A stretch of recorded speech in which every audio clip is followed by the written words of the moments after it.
had a rigorous intellectual formation. Well, what does it mean to have authority in the church, and how does that look like? I realized that wide road view of Anglicanism I had was not sustainable. There was no definitive authority where a bishop could come and say, no, this is the Anglican position. Do I continue to exercise ministry in where I see the leadership has failed, where the question of authority is not adequately answered, or do I finally say, maybe enough is enough and maybe I need to look elsewhere?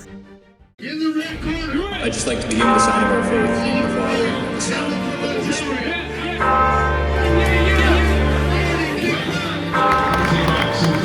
Okay, put your hands together for Jordan Power. Okay, Jason Postma, thank you for joining me on Tower Talks podcast. I have guests on this show so that I can learn from them, smarter than me, or spiritually more advanced or more edified than me. I'm hoping talking to you can be edifying. Wow, you're setting up the stage pretty much. You're setting me up for failure at this point then. Don't fail me. Don't fail you. I'll do my best. So you have, I think, an interesting story that I'm going to learn about. So I know that you were a Reformed pastor. Then you were an Anglican priest. And now you're a Catholic, and you're actually my colleague. We both work as chaplaincy leaders. We do. Together in the same board, so it's been a pleasure getting to know you this year. And I don't think, you definitely are the most experienced when it comes to just pastoral experience, I think, in the board.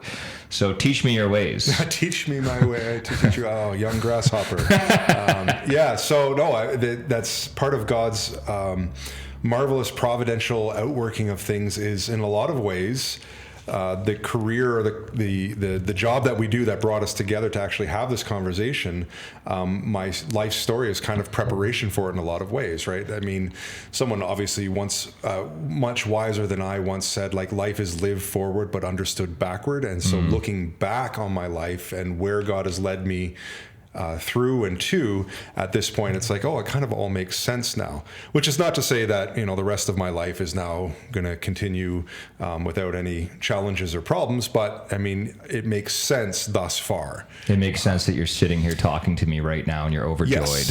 Yes, absolutely. Beautiful. Absolutely. Good words. I couldn't have chosen better words myself. Yeah, so it's interesting, I guess, maybe for other people, and I hope that's what this conversation could be. Is well, it better be. You're never coming back. Okay, so that's fine then. Okay, if I'm a one and done, then I'll never hold it against you. Can we jump right into it? Yeah, jump right into it. So yeah. Before we start getting into pastoral experience and kind of your transformation, and I just want to learn a little bit more about you, your faith background. More so maybe when you were growing up, like the faith that you were brought up in. Give me just a brief history of your faith background before we talk about Yeah, so being a my pastor. grandparents, all four of them, came to Canada after World War II from the Netherlands and came to southwestern Ontario. And if you look on graphs of immigration to Canada, particularly from the Netherlands, it's non-existent pretty much before 1945. After 1945, it spikes for about 10 years and then it kind of flattens out again, more or less. So that spike is what brought, my grandparents were part of that spike, settled here because their country had been bombed. They were, still recovering from World War II. Canada was very open with inviting people that were coming from Western Europe into Canada, and so the Dutch immigrants came here. They started schools. They started labor union. They started farmers associations, and so that was very much part of my upbringing. Was that kind of Dutch Calvinist background. Juicy.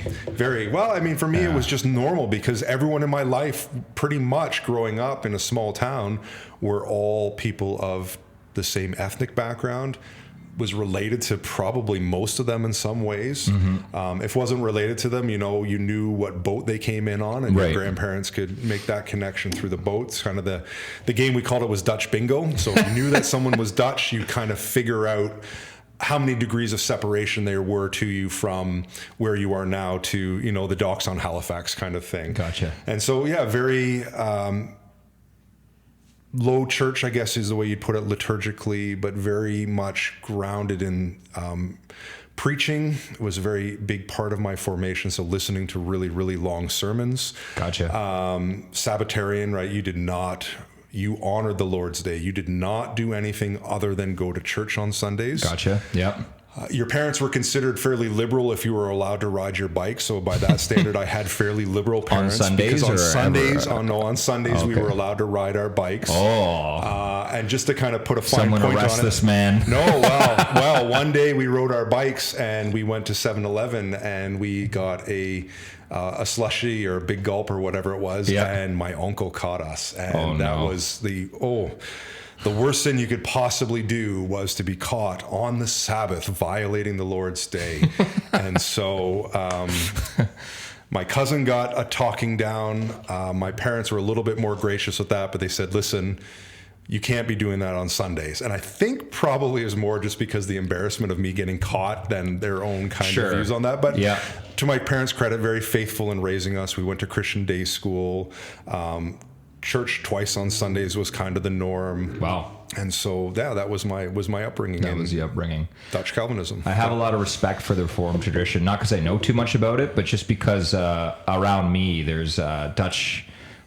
Actually, they advertise as a non-denominational school, private school, and then there's a non-denominational school, both by Redeemer College, University, and I think all of them kind of advertise as non-denom, but if you go to these schools, you'll see very tall people with Dutch last names, and all of them are Christian Reformed. So I've known some non-Christian, and they're all pretty solid into their faith, and obviously there's a lot of differences, but the starting basketball team on when I was in high school, I mean, the average height of the basketball team 6'3", I think, because we were all tall blonde Dutch guys, and that's what you do. You play basketball.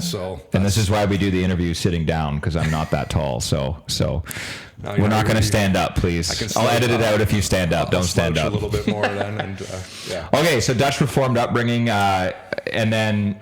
Can you tell me what it's like becoming a pastor in that tradition? Like, is there a seminary formation? Is there, what does that look like? Yeah, so I didn't take the conventional way. So, I mean, Protestants use the term pastor a little bit more loosely than Catholics do. Okay. And so I ended up becoming an elder, and you're kind of ordained, but again, that term is a little bit slippery. But an elder is the person who has authority in the church. But before I got to all that, what I was going through in my final years of university, after having spent some time kind of just figuring out, am I still Christian? What does it mean to be Christian? Right. What does it mean to be a Calvinist? And what does it mean to be this kind of Calvinist? Because Calvinists are very, very sectarian. There's no such thing as Calvinism. It's Calvinisms. Is really the better way to put it. That's interesting. And what emphases and things they focus on. And the Christian Reformed Church that I grew up in is a little bit more moderate than some, but also a little bit more conservative than others. So it was very kind of, to use an Anglican terminology, very via media. Okay. And so for me, it was working out, well, do I believe this? Do I hold to it? And the conclusion I came to was, yes, if only to honor the legacy of my grandparents, because I saw everything. They came to the country with nothing, and they built institutions. They made sure that their children and grandchildren grew up in the faith. And I thought it would be I wouldn't feel right. It would weigh on my conscience just to turn my back on all that. So part of my formation during that was going to other Protestant churches and seeing how did they worship? How did they understand Scripture? What did their ways of worship look like? What did their ways of outreach and service to the community look like? But never to a Catholic church, because that was very firmly ingrained in us, is that to be Calvinist is to be anti-Catholic by default. And it wasn't always spelled out that finely, but it was very much part of the DNA that I grew up in, right? There's no way that you would ever step foot in a Catholic church. I mean, so much so, like, the Sabbatarianism was so important to our religious self-identity that we would go to a provincial park as a family, and as an extended family quite often as well. And in that park, there were two churches. And of course, the option is not whether or not you're going to church on Sunday. The option for us was which church are you going to? And Gotcha. so the choice was between a Catholic parish, which of course was no way, no how, big no-no. and an Anglican parish that had a quote unquote lady minister. And so a lady minister is better than Catholic. And the reason why that may sound strange for us now is because in the Christian Reformed Church at the time, there was a big debate about whether or not women could be ordained to be pastors. Gotcha. And the at the time the understanding was no, but there was a shift coming into that. Gotcha. And so for my parents, just to point out the very anti-Catholic nature of our upbringing was, well, we'll take the lady minister, even though that's a bit risque over Catholic, because that's not even an option. Yeah. So experiencing a wide breadth of other traditions and trying to figure out, well, where do I fit? And like I said, it was a matter of honoring my parents and my grandparents and saying, well, they've sacrificed a lot to do these things, and it would be foolish of me to give it up. But I knew theologically I hadn't resolved a lot of those issues in Calvinism, at least for me, that were problematic. And I don't know how much into the dogmatic weeds you want to get, but... I mean, it's how as far down the rabbit hole as you want to go. Well, we'll just say broadly put, the issue of double predestination and the issue of supralapsarian and infralapsarianism. Can we very Spark Notes briefly define those terms for people who are watching? So double predestination is the idea: has God determined from all eternity not only who is saved but also who is damned? And then infra and supralapsarianism is the incarnation of Jesus Christ a response to the fall, or was it part of God's plan all along that the incarnation was going to be part of the logic of creation, for lack of a better term? Can I ask a question about your understanding of Catholic views on this? I think the first one's a no-no for us, and the second one is up for debate. Yes, and that's exactly it. So I guess you could say telegraphing where I landed was at odds with what official CRC teaching was on those matters. So telegraphing that was, I had a Catholic position before I even knew it was the Catholic position. Gotcha. Because for me, the Catholic position is heresy, just out and out. Yeah. So again, espousing a Catholic view without realizing, but looking back and being like, okay, those formative pieces were already in place. Yeah. And so... to fast forward a little bit, I mean, I knew that I had a call in my life to some form of ministry. And so at the end of my undergrad, I applied to seminary, to Master Divinity program. And Gotcha. Calvin College and Calvin Seminary, I think it's called Calvin University now, and Calvin Theological Seminary in Grand Rapids, Michigan, are the terminus for all those, for theological studies in my denomination. If you don't do your whole MDiv at Calvin, you at least have to do a final year there. Okay. And so I don't know if it's just a bit of me being rebellious. I guess, being a good Protestant, I have to protest against the system. A little bit of irony there, right? And protest against the fellow Protestants too. That's right. And I ended up applying to and was accepted to Regent College in British Columbia. And historically, I believe the roots are more Anglican, but had a very, at the time, J.R. Packer, very Reformed Calvinist Anglican. I thought, okay, this is kind of neat. It's ecumenical for me. It's still Protestant. Maybe that's the way to go. And then at the last moment, I got really cold feet and I said, I don't know that I can do this. I mean, I was 23 or about to turn 23 when I was graduating. I said, I'm not equipped or prepared to be able to exercise ministry in this way. I might academically be able to do the work, but I think just in terms of maturity and personal, my own sense of my own piety, I was not. Just didn't feel you were there. I was like, I can't be here. Yeah. And part of the reason for that was I'd seen young pastors come out of seminary into churches, and despite their own best intents, and I mean, part of this, there's a personal element to this, and I won't bore you with the details in my family, but that they just weren't ready and unintentionally ended up causing more damage, right? And part of that was because of immaturity, but part of it was because in these Calvinist circles in which I grew up, there was just such a laser focus on dogma and theology and doctrine that everything else outside of that was kind of secondary, very heady. important. very intellectual. Active. It's interesting that you're saying this, because a reoccurring theme almost every single episode that I've done so far, we've talked about how we internalize our actions. Like as we pray, so we believe. When I had Dr. Lombardi on, we talked about how her ministry experience was a big part of what makes her qualified to do her job now in academia. When Bishop Lobsinger came on, him and I, basically the whole episode was talking about the dangers of separating lived faith from academia. Not that there's anything wrong with academia, and academia is good, and Catholicism, we have one of the deepest philosophical, historical, theological traditions, well, the deepest, I would say. Yeah. But I guess in a non-liturgical church, it would be very heady. It was, and I think that's, again, to your point, not always a bad thing. Like, there were stories of, because it was a farming community that I grew up in, farmers reading, like Herman Bavinck, who is one of the doyens of Reformed theology, on their tractors, right? So, like, these were blue-collar people, working-class people, but grappling with big theological issues. And it's not my place to say whether or not they actually fully understand the depths of all that. I don't want to take that kind of, right? But they were making an effort to actually engage with these things. But what ended up happening was that very narrow intellectualism and the formation of the whole person. And so I think, again, looking back, that's where my hesitancy was, yes, I have got through catechism classes, because that's what you have to do in high school, is you go through catechism, you learn the Heidelberg Catechism, the Belgic Confession, the Synods of Dort. I had a rigorous intellectual formation. But I was anemic everywhere else in my faith, right?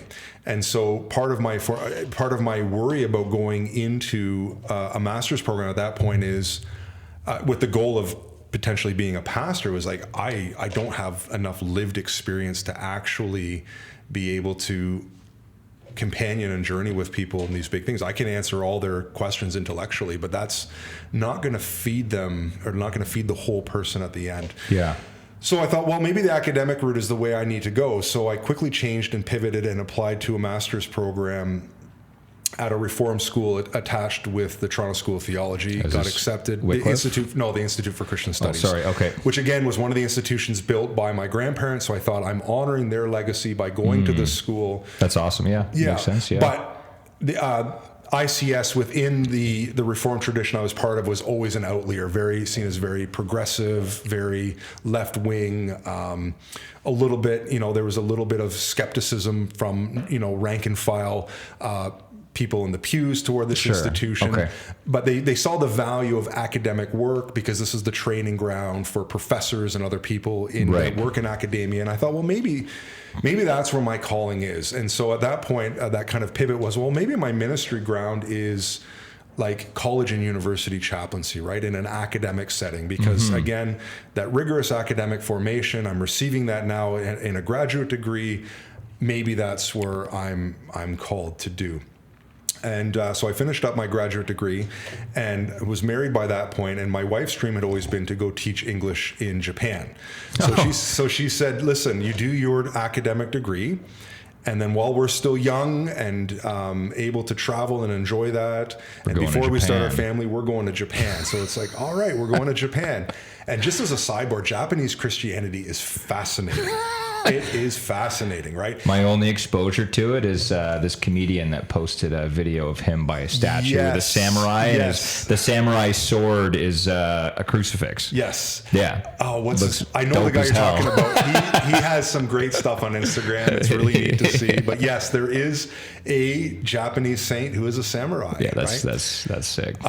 There's a big Catholic presence, oddly enough, in Nagasaki and in the south of Japan. But of course, me being Protestant, like, I'm not touching any of that stuff. But the Protestant movement, because of various elements of how Christianity was perceived to be very Eurocentric and that sort of thing. Like if you've ever seen Martin Scorsese's book Silence and all that, like that is a very fair historical representation. And so the Protestant churches were often and continue to exist kind of underground, like anonymously. They didn't have it's not to say there weren't church buildings that existed, but they were very few and far between. Yeah. And a lot of the churches that we were associated with or were kind of just exploring and connected to were house churches, very kind of, a romanticized version of the early church, which we know is probably not exactly how it was, but opened my eyes again to just the wideness of Christianity outside of my own ethnic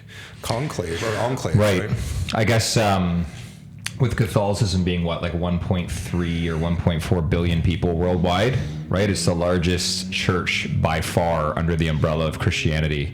And so it's so diverse. And then I think the second biggest would be Eastern Orthodoxy at like 225 million, which is like dwarfed compared to, and then under that is the various different Protestant Anglicanism denominations. is number three. But we're not there yet. No, we're not there yet, but we are getting there. We're getting there. But the thing is, to the point was, I kept on running up against Catholics in all their forms, right? Yeah. And I think it wasn't a conscious thing, but it was a subtle kind of working on my own heart and soul of seeing how, again, growing up in a very closed ethno-religious circle and seeing how Catholicism could take root in a wide range of cultural expressions and be faithful to that was doing its work on me in a very important way. But so again, some seeds were being planted early on. Seeds were being planted that I never knew were there again until looking back and reflecting on that and being like, yes, that was all there all along. So anyway, we spend our time in Japan, and I come back and figuring out, what am I going to do, right? This call to ministry is still here on me. I don't know what this looks like. I had applied to some campus ministry positions, was not successful in my interviews with those. Oddly enough, because because I did not have a graduate degree from Calvin, because these were all, again, attached to the Christian Reformed Church. Yep. And also because I didn't have enough experience, right? I was still only 2 years out, or well, I guess 4 years out from my undergrad, 2 years from my graduate studies. Did I have enough lived experience to be able to lead and facilitate campus ministry, right? And the answer is no. And I can, at the time, that really hurt, because I'm like, of course I can, because I can answer all these intellectual problems. I've got a big brain. I can do that. But again, the reality of lived experience was it was still very thin. As much as, living overseas and experiencing all that was important, it still wasn't enough of that kind of on the ground lived reality. And so I started volunteering at the church I grew up in with their youth group, which was wild because I was not a youth group kid. I always kind of looked down on the youth group kids, right? Because like they're high school kids, and I really bought into that kind of intellectual elitism, and I'm like, I'm not really into that, right? Yeah. Like they want to do that, and it's a lot of youth groups were about. It was a meat market, to be blunt, right? Like it's about finding boyfriends or girlfriends. It's so true. Yeah. Even a lot of young adult groups, right? I have a girlfriend. I don't need that, right? This is not for me. I don't need to, right? And so, oddly enough, found myself they needed someone to help with a youth service project, and I'm like, all right, well, I will. And what happened was I ended up getting taking a group from our church, and what happens is it's a number of youth groups that all come together to a place to do some outreach work, mission work, and that sort of thing. And then there were a group of students from another church who said, yo, we think you're awesome. We want you to be our youth pastor because we're looking for a youth pastor. And I'm like, this is still within the Reformed. Still within the Reformed tradition. And so this is what you mean by not conventional. Like you kind of sidestep the whole thing. And like, we want you to be the youth pastor. And I'm thinking, okay. And again, I'm not an extrovert. Like you think about the stereotypical youth pastor in the 90s, and like early skinny 2000s, jeans or something, skinny and like, jeans and the pencil goatee and the spiked, bleach blonde tips and everything like that. I'm decidedly not that guy. I'm still not that guy. But that's how I got my start in kind of parish ministry. I was interviewed and was hired for this position doing youth ministry and community outreach. Wow. Spent some time there, got headhunted to a different church to be like the associate pastor there, and they said we don't need to be ordained. We recognize now you've got life experience, you're older, you've got I had a family by then, my kids were still babies but had kids, right? You've got the maturity now, you've got the stability. So I ended up working there, and they said, we're not worried about ordination. You can, but we want you to exercise the role of elder, which again, in CRC, a pastor is an elder who's ordained. What is CRC? Just so Christian Reformed Church. Gotcha. Okay. Just so everyone's clear. I was a pastor, but I wasn't ordained. I was not a reverend, but I was an elder. So I had the authority that the church recognizes. So they refer to you as like Elder Jason, basically? No, pastor. I was pastor. Jason. Okay. Yeah. Gotcha. And that was, so that's what I did. And I figured, okay, I had a very Don Draper mentality, right? If you know Mad Men, he's like, I won't sign a contract. I'll leave whenever I want. And so I saw ordination as kind of like that, right? If I'm ordained, that means I have to be part of the system. Did you get like cigarettes in a stocked booze fridge in the office Popeye too? Cigarettes when you could still find them, right? Okay. And so that was me again, kind of being still having this kind of Protestant edge to me, right? Like I don't want to be part of this system, and I can just walk away whenever I want. And I think a lot of that was very much driven by a sense of pride, intellectual pride. Again, like if I ever disagree with any of this, I can just walk away and be like, I'm done with it. Protesting the Protestants made you Catholic. It really did. Eventually. Again, looking back, right? My protest was against the protest of Rome. Because I realized that the protest was silly, and that the only way for me to stop my protesting was to become Catholic, right? Protestception, baby. Protestception. It's real. It is real. Because what happens when you start fighting against these things, you start realizing that, what am I fighting for, right? I mean, as a Catholic now, I look back at this, I'm like, you dummy. Yeah, I feel the same. It's just the liberation I feel now. Like, I don't have to constantly have a take. Yeah. My take is, well, what does the church teach me about that? What does the church say, right? And we find that even then, the church is very expansive and gracious, and it says, there's a lot of room to be free in a lot of things, but there's also things that there's the goalposts that you can't step outside. These are the goalposts, right? And where I found the sectarianism of the Reformed tradition I grew up in was very narrow. Mm-hmm. These are the parameters. You can't step 1 centimeter outside, and if you do, that's a problem. Yeah, it's interesting how certain Protestant denominations are almost more dogmatic, despite not believing in an infallible institution. Yes, right. It is interesting. I mean, not to say we don't have dogma, and not to say that dogma is a dirty word. Dogma is a good thing when it's true. Yeah. Right? When it's true. Exactly. And that's the caveat. So I don't want to skip ahead unless it's appropriate to, you tell me, but were you Pastor Jason still when you became an Anglican, or did you leave that role before? So it ended up being more of an organic transition than I would have thought. So while I'm doing my ministry at these 2 different churches, starting my family, determining, I'm being faithful to that call to ministry that God has placed on me, that I'm fulfilling it. Again, that was me trying to argue myself into a position as opposed to saying, okay, God, am I being faithful to you? It was me kind of getting ahead of that and saying, well, obviously I am. Yeah. Because I'm working in a church, so how can I not be? Right. Again, at the time, I didn't have the vocabulary, the understanding to be like, no, this is not what God is calling me to, but he's allowing me to do this to form me for what he's got prepared for me. Yeah. Right? So I got headhunted to another church, and it was going to be another promotion in terms of salary, in terms of title. I'm like, this is amazing. I find that interesting too. Just a quick pause. Sure. Like, it's like, I got recruited here, I got headhunted here, I got a promotion here, and I grew up, I won't get too much into my history, but I wasn't a part of any organized religion, right, growing up. And then I became Catholic when I was 20. And like, that's just such a foreign concept to me, right? Because you look at our priests, and you see a priest at a giant basilica, and then you see a priest at a tiny, country parish somewhere, and the salary's the same, and like, there's no really I mean, maybe you could consider a move to a bigger parish as like a better move for your career, but there's no like formal promotion or pay raise or like, it's a totally different. Well, and I think the way I put it is, it's like the way that I approached ministry was very managerial, right? And the managerial context was the way that a lot of ministry in Protestant churches is formed, right? Like the senior pastor is the CEO, right? And they run the budget, and they set the vision, and they do the vision casting and all that sort of thing. And then they have a staff under them that do that. that's not what the church is called to be. A managerial form of leadership is not meant to be. So just going back to when as I was doing ministry, youth ministry in those two Reformed parishes, I was still working out my own sense of my Reformed identity, for lack of a better term.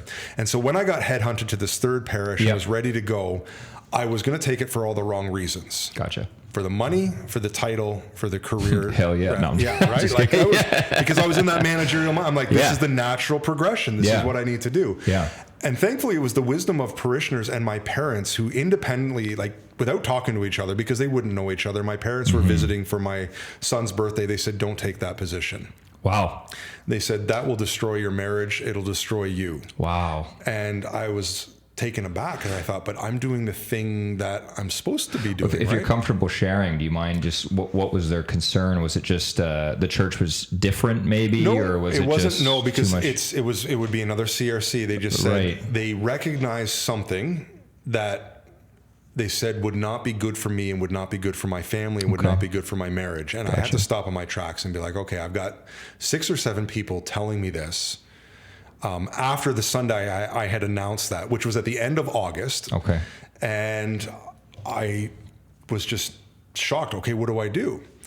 And then the advice that most of these people gave to me, again, independently, one-on-one conversations, they said, listen, you got to stop running and you got to go to seminary and make this official and get, you need to get your Master of Divinity. And I'm like, that's the last thing that I want to do. I don't want to be that company guy, right? I don't like that image. It's not something that sits well with me. And so by that point, working out with my Reformed identity, I was like, well, maybe the gift in this is I don't think I am Reformed, at least not in that way that the CRC defines it. Sure. I'm Reformed in I'm still, I think, Protestant. I still get behind, a wider form of Protestantism within the Reformed tradition, but I'm not that way. And so that led to a lot of, again, searching, right? And what ended up being is I ended up applying to seminary at Wycliffe College. Okay. With 2 weeks before the beginning of the term. Okay. Wow. So kind of throwing caution to the wind a little bit, kind of like, okay, God, like if these people are telling me I should do this, then make it happen. Yeah. And then he made it happen. And so... And then you had to do it. I had to do it. So I got accepted within days. I sat down with the principal of the college at that time. He said, your academic work at ICS is great. We can probably even give you cross credit. You've got good ministry experience at this point. Welcome to the team. You start on Tuesday. And it was, whoa, okay. So my intent in going to Wycliffe was not to become Anglican. It was, I knew a lot of the faculty from my time at ICS because the TST courses, the Toronto School of Theology courses, are cross-listed. I knew the campus minister at U of T, who's a CRC campus minister, but Wycliffe is actually where he had space to do his ministry. Yep. So I had connections there, so it made sense to be there. And please correct me if I'm wrong, because again, it's not my wheelhouse, but like the Anglican tradition, there's a lot of overlap with Reformed theology. In Wycliffe, Wycliffe would identify itself, again, in a way that for me at the time was a good way of understanding Reform. So very much at that time indebted to the work of Karl Barth, right? Kind of the great neo-Reformed pastor. Again, a real emphasis on preaching and the Word of God as it comes to us in Scripture. So all of that is like, okay, well, that's the kind of Reformed I am. Not necessarily Anglican, but Wycliffe has a way of making Anglicans, I think, to its credit. And so by the time I graduated after 3 years, I was Anglican. I had been confirmed. I was in the postulancy program in the Diocese of Toronto. Wow. Switched out of that to go to Huron and was being prepared to be ordained and to do ministry in the Anglican Church. And how did your family feel? Because obviously their initial concern to push you to do or finish an MDiv was, this might affect your marriage, this, that, and don't take this role. And then it's almost like you're changing, I guess, right? I think they were very supportive. They were very supportive. Gotcha. They said, no, this makes sense. with who you are and what we think God is calling you to do, right? Gotcha. And so I think one of the things I've learned to do is to rely on the wisdom of people that know me better than I know myself sometimes, because we all have blinders, and I know that I can argue myself into any position. I need people outside me that can say no. Yeah, I think Just because you can argue yourself into that position doesn't mean that it's the right position. just to pause for a sec. I think for anybody listening, that's why it's so important to have a good spiritual director, right? Like, Yes. it might be your parents, it might be your wife, it might be a really good friend. But I mean, if you're Catholic, it's so beneficial to have a good spiritual director that you can go to, that you trust, who will be honest with you as well. Yes. Somebody who won't just tell you what you want to hear wanna and tickle your ears, right? Like, so true. I can relate to that a lot. So it's the great cloud of witnesses. And so while I'm at Wycliffe, I'm working out some important theological things. Okay, what kind of reformed am I going to be? And so for me, the things I worked out primarily at Wycliffe were justification by faith, the sacraments, and Mariology. which is the funny one. Which is, yes. And it was actually, so Wycliffe is across the street from another Anglican institution called Trinity College. Yeah. Trinity College is known as being very Anglo-Catholic, progressive theology, but very rich liturgically. And I guess just for context for anyone watching, these schools are like, they're affiliated with The Toronto School of Theology. which has 2 or 3 Catholic schools affiliated with it as well. Regis, St. Mike's, and I can't remember. There's the St. third now. Augustine Seminary that's kind of Yes. separate but kind of affiliated, and then I think Regis and St. Mike's have merged now. But Okay. but yeah, that's the the time, gist. right? Yeah, You the know, 3 of this them. Yep. And so it was through conversation with other Anglicans and realizing that, Anglicans don't all look the same. Being challenged to think about Mary and her role, that she actually did have a role in God's plan of redemption, that it was more than just being Jesus's womb, that she actually has a vibrant place in the role Not of just faith. a portal that God used to enter into the world. And so it led me to, just the richness of Mariology and learning to pray the rosary and sacramentology and realizing that, no, these are God's means of grace. So Calvinist theology... you were done there. Yeah, As soon as Mama gets a hold of you, you're on your way to becoming Catholic. That's big ups to Mother Mary on that. That's right. But yeah, working out the sacraments, right? So the seeds already in my Calvinist background were planted because they always talk about the means of grace, right? But I'm like, these are like actual, literal, here they are, embodied, given to us by Christ through the church. And so having worked out that sacramentology, again, the thing with Anglicanism is people will say, well, what do Anglicans believe about this, that, or the other thing? And the answer is it depends on which Anglican you ask. I guess it's true for a lot of Protestants, but then especially Anglicans, right? Yes. So I found myself coming out of Anglican seminary on the higher side of things, more Anglo-Catholic, more robust. Yeah, high liturgy, like that kind of, There was one of our professors always joked, the lower you are, the higher you fall. And yes, that was very true. Coming in from low church Protestantism, I left seeing... Because what it spoke to me was the whole person being ministered to by Christ in the sacraments in the church. That beauty and architecture and art and the all these things come together and they matter in an important way. So that kind of anemic faith that I had before, because it was so intellectual, is now being fed in ways that I'm like, oh my goodness, I've been starved for this for decades. Here it is. Yes, this speaks to me in a profound way. Yeah, spiritual food, like Scripture talks about, right? Spiritual food in a real, tangible way. And so finished at Wycliffe, did very well there, was very well prepared for ministry, I think, by that point. And not just intellectually, because, as much as Wycliffe has a very good intellectual, high-caliber program, they really do focus on the formation of the whole person, realizing you're going into ministry for this.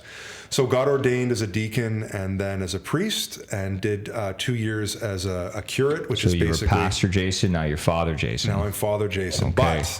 But couldn't always be called Father Jason because there were female colleagues of mine that would be offended by that. And so the rule I kind of adopted, if you can call it a rule, was I'll never tell anyone what they have to call me as a priest. Gotcha. If they want to call me Reverend Jason, Reverend Postma, Father Jason, that's okay. Whatever. Okay. I'll never correct them. But I don't want to be a source of scandal or intrigue. And so what I found exciting about being Anglican in this way was that sense of, wow, this is so wide theologically, right? Yeah. Like, it's like that episode of Seinfeld where Kramer gets the paint and he goes on the highway and he paints over the lines on the highway so you could just drive everywhere, right? And I thought, this is amazing. Yeah. But then, of course, the joke being he's causing massive accidents as he's going down the road, true. right? Yeah. Because So I these are apologize for the- colliding worldviews, right? I apologize Like, for the dated reference, but I that's mean, okay. that's go watch what comes to Seinfeld. mind. If you don't know what he's talking about, go check Well, you it can out. find the clip on YouTube where Kramer Yeah. takes the highway marks out. And so while I'm being an Anglican pastor or priest, right, I'm living out that Mariology, that sacramentology, that robust liturgical training, being able to be with people in pastoral moments, in situations, feeling, okay, I am equipped for this. I have the life experience. I'm able to do this. And before you were kind of not so interested in the high school ministry because you were into all the intellectual stuff. Yes. Now you're getting to kind of flex that because you get all that stuff that you just talked about, but you have so much leeway to kind of go where you want that you get to. It could be to a certain extent, but oddly enough, I mean, colleagues and I, we would play kind of a joke. I think it was an internet fad a while ago, like describe your job really, really badly. And the best description I saw that really captured it well was drinking coffee with people until they die. And that's not to say like there wasn't theological work that was being done there. It was like lived theological work, like the practical, rubber hits the road, but it wasn't that kind of, very high intellectual dogmatic stuff, which was good because it kept me humble, I think, grounded. Kept me grounded. I had to learn how to stay away from that because my default was still to veer toward that kind of intellectual view of the faith. But parishioners were very gracious in helping me, keeping me grounded. So I'm very grateful for a lot of those conversations over coffee with people till they died. Yeah. And there's something, of course, as Catholics, we recognize that's one of the works of mercy is to... You could describe life as having coffee until you die if you die. wanted to see. You could describe life the same way, right? Yeah. So, I mean... So it was in position, I was appointed as the rector of a parish, so kind of like a tenured position. Mm-hmm. And the parish there was very vibrant at the time and was ready to support me. And I said, listen, if you want this to be long-term, I'm ready to make it long-term. We will partner in ministry together for as long as we're able to make this work. Yeah. I had always said, if the time comes where I need to leave, I will let you know ahead of time so you're not scrambling. Mm-hmm. And if you feel that the time comes for me to move on, then you let me know and we'll make that. And that's fine. That's the way of these things. Yeah. Couple things happened in my life at that point. Had a near fatal stroke. In the church actually where I was working at the time, and then COVID hit just as So you were literally in the church I was when you literally had the in my stroke? office at the church. Did somebody find you then, or? Yeah. Wow. Truly a miracle. The woman who found me she was a faithful Sunday attender, but was not one that was given for showing up in the middle of the week to the church office, right? Wow. We had some people kind of like in our role now as chaplain, right? You've got your regulars that come by. Yeah. You've got some people that you'll rarely see. Yeah. She was kind of the one you would see on Sunday, but not throughout the week. Was a nurse and just happened to be coming in with moments after me having my stroke. Wow, and thank said, God. call the ambulance, he's having a stroke. Wow. Because in my dumb male mind, I'm thinking, I just need to go lie down. Yeah, I'm okay. So fast forward, the doctor told me, had you done that, you would have died. You would have never woken up. So no more coffee for you. You idiot, don't do that, right? So it was through her intervention, Wow. thanks be to God, that I was able to, had to be on medical leave for a while, was really discerning, again, because of what was happening, neurologically, physiologically, can I even do ministry now? Will I be able even to continue? Right. But thanks be to God, no, I was able to make a pretty good recovery, was able to do that. So Continued with the ministry. Was able to continue with ministry, and then COVID hits. Yeah, that's a In wrench. a big way. Like I think a week after me being back in the ministry, excited to... Oh, was that quick after? Oh my goodness. That quick after, yeah. So I was back for a week. I remember I was saying Mass, and yes, some Anglicans do call the Eucharist Mass, and I was saying Mass on a Friday for the senior service that we would do once a month, and then it had just been announced that that's when COVID had hit, and I believe that's when it was announced that the bishop was shutting down the churches until flatten the curve, right? We remember all the slogans and rhetoric that we were told, and so I was like, okay, well, you know what? Kind of nice way for me to come back into ministry after that. So what had happened during that process was the last kind of piece of the puzzle for me theologically, the question of authority. Mm-hmm. And so I had never really given it any thought because as an Anglican, I believed in the ministry of bishops, the ministry of priests, and ministry of deacons.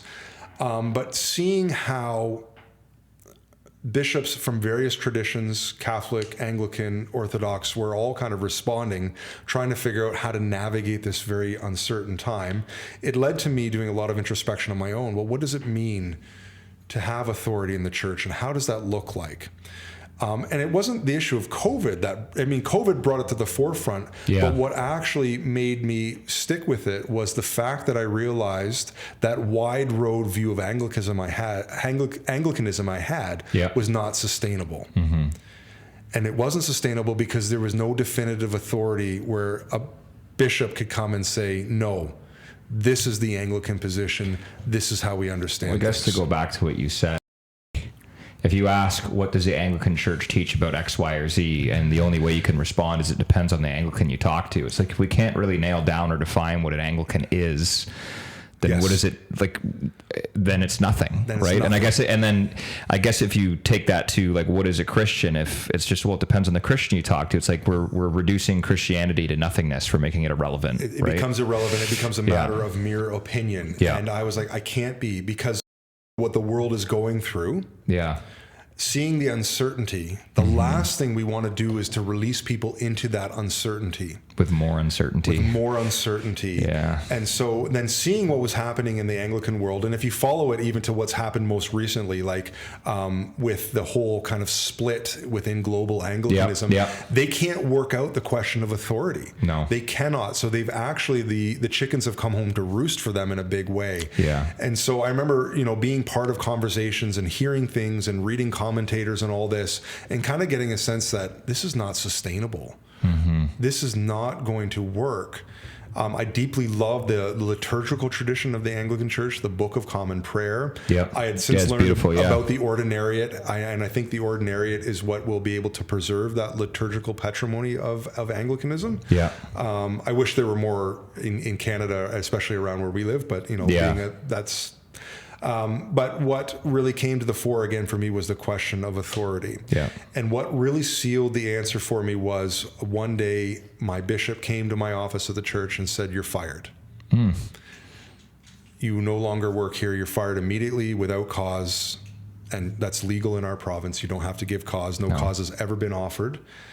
And I said, well, I guess that answers the question of authority for me. If a bishop can just unilaterally, with no cause, based on secular law, and by all accounts, I mean, I was exercising faithful ministry. I was, not trying to cause any controversy. I don't think I was a and to be fired right after having a stroke too. That's well, that came. I mean, the stroke I had was 5 years previous to that, or 6 years previous, right? And I had been medically cleared. The diocese knew that I had been involved. It was not because of medical reasons. Gotcha. But I just was struck with the fact that leadership can do that without impunity, without offering any reason, hiding behind secular law. Yeah. And just do that for me. I said, that answers the question of authority.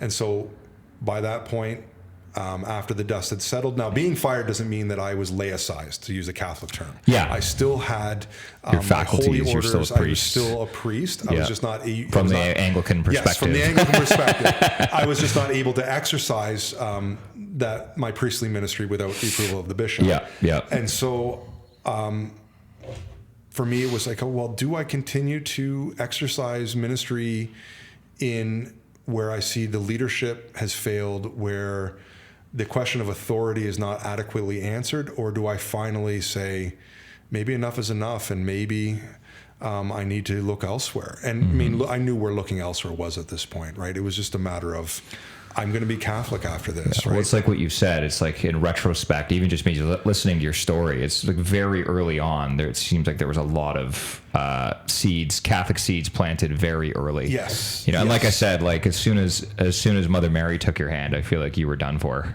In some ways, yes. Yeah, in a lot of you ways, probably didn't know it, right? No, I didn't know it at the time because, again, I mean, I knew other faithful Anglicans that had a very deep relationship with Mary, and I thought, this is okay. Look, I'm being faithful to my sense of what that means to be an Anglican. And what you see around you as well.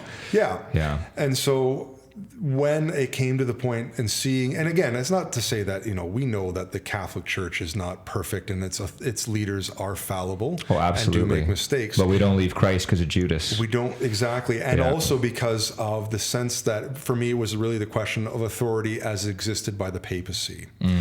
And my decision to become Catholic, I mean, again, I knew I was there mentally. I wasn't there physically. It was actually, I was doing some work for my brother in a property he owns.